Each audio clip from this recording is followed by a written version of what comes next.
100 நாள் வேலை வாய்ப்பு திட்டத்தை எதிர்த்து கூட்டணி போராடி கொண்டிருக்கிறாங்க. அங்க செவிலியர்கள் போராடி கொண்டிருக்காங்க, குண்டு கட்டா தூக்கிட்டு இருக்காங்க. எம்ஜிஆர் அவர்கள் என்ன நினைத்தார்களோ, திமுகவை தோற்கடிக்க வேண்டும் என்பதுதான் எம்ஜிஆர் அவர்களின் கனவு, ஜெயலலிதா அவர்களின் கனவு.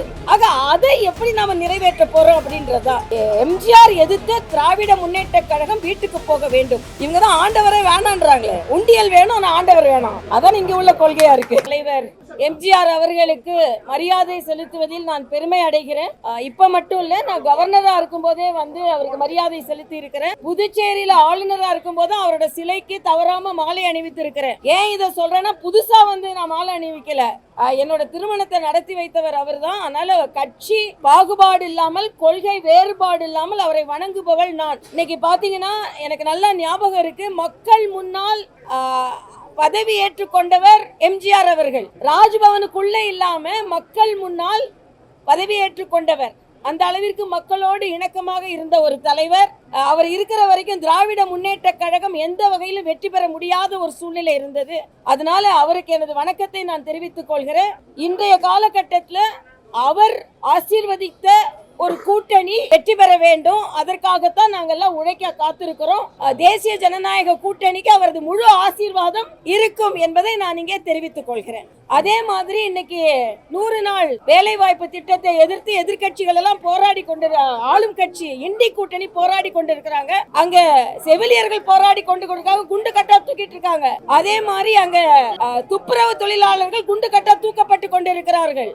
ஆனா இங்க 125 நாள் ஆக்குனதுக்கு போராடி கொண்டிருக்கிறார்கள். இதை எனது வன்மையாக கண்டிக்கிறேன். 150 நாள் ஆக்குவேன் திமுக சொன்னாங்க. அது இல்லாமல் இன்று இந்த போராட்டத்தை நான் வன்மையாக கண்டிக்கிறேன். நான் ஏற்கனவே சொன்ன மாதிரி மரியாதைக்குரிய முதல்வர் புரட்சி தலைவர் அவர்களின் ஆசீர்வாதம் தேசிய ஜனநாயக கூட்டணிக்கு இருக்கும். யார் யார் எப்படி எடுத்துக்கொள்ளட்டுமோ அப்படி எடுத்துக்கொள்ளட்டும். நாங்க எப்பவுமே நல்லது செய்த தலைவர்களுக்கு நாங்கள் மரியாதை செலுத்துவோம். வெறும் கொள்கை தலைவர்களாக வைத்துக்கொண்டு படத்தை வைத்து மட்டும் வைத்துக் கொள்ளாமல் அவர்களை பின்பற்ற வேண்டும். அதாவது எம்ஜிஆர் எப்படி நான் ஏன் சொன்னேன்னா, மக்களோடு இணைந்து அவர் தனது பதவியேற்பு விழாவை நடத்தினார். அதனால மக்களோடு மக்களா இருக்கிறவங்களுக்கு தான் எப்பொழுதே அங்கீகாரம் கிடைக்கும்.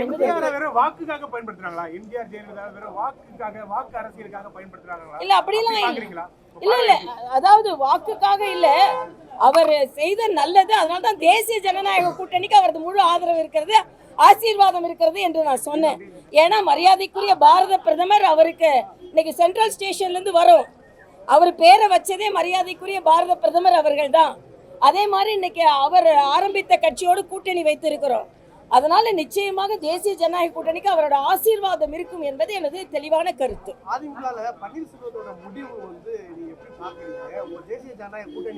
இல்ல, நாங்க இப்போ வைக்கும் போது கூட அங்க சில பேர் வேற மாதிரி கோஷம் எழுப்பினாங்க. அப்ப நான் சொன்னேன், உள்ள உறங்கி கொண்டிருக்கும் பெரியவர் எம்ஜிஆர் அவர்கள் பார்த்துக் கொள்வார்கள்னு சொன்னேன். ஏன்னா நாங்க பார்த்துக்கலாம் சொன்னேன். ஏன்னா எங்களை எதிர்த்து என்னமோ கோஷம் எல்லாம் எழுப்பினாங்க. ஐயா பார்த்துக்குவாங்க அப்படின்னு நான் சொன்னேன்.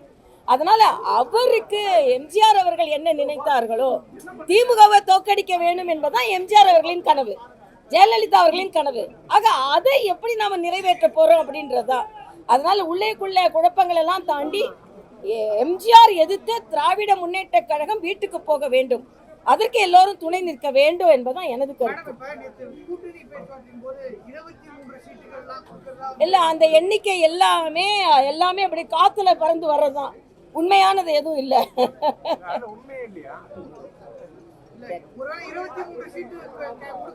ஒருவேளை இருவேளை மூவேளை எல்லாம் கிடையாது, எல்லாம் முழு அதிகாரப்பூர்வமா வரட்டும். அப்ப சொல்றேன். இல்ல, அங்க என்ன அதிகாரப்பூர்வமா அறிவிப்பை எதுவுமே வராம நான் என்னத்த சொல்ல முடியும். அதனால ஒண்ணும் இல்ல. நான் மறுபடியும் சொல்றேன், மரியாதைக்குரிய புரட்சி தலைவர் எம்ஜிஆர் அவர்களின் ஆசீர்வாதம் தேசிய ஜனநாயக கூட்டணிக்கு இருக்கிறது.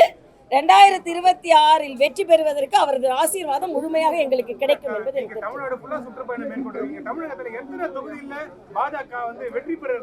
இல்ல. நான் இந்த தொகுதி பாஜக வெற்றிலாம் நான் பார்க்கல. தேசிய ஜனநாயக கூட்டணி வெற்றி 200 தாண்டி தேசிய ஜனநாயக கூட்டணி வெற்றி பெறும் என்பது எனக்கு எம்ஜிஆரோட நினைவிடத்துல இருந்து சொல்றேன், அவரோட ஆசீர்வாதத்தோட சொல்றேன் நான்.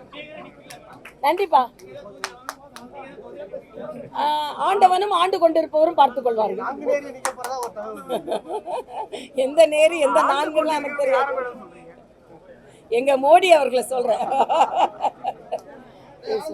நல்லாட்சின்றது நாங்க சொல்றது மோடி தான். அதனால இங்கதான் நல்லாட்சியே நடக்கலையே.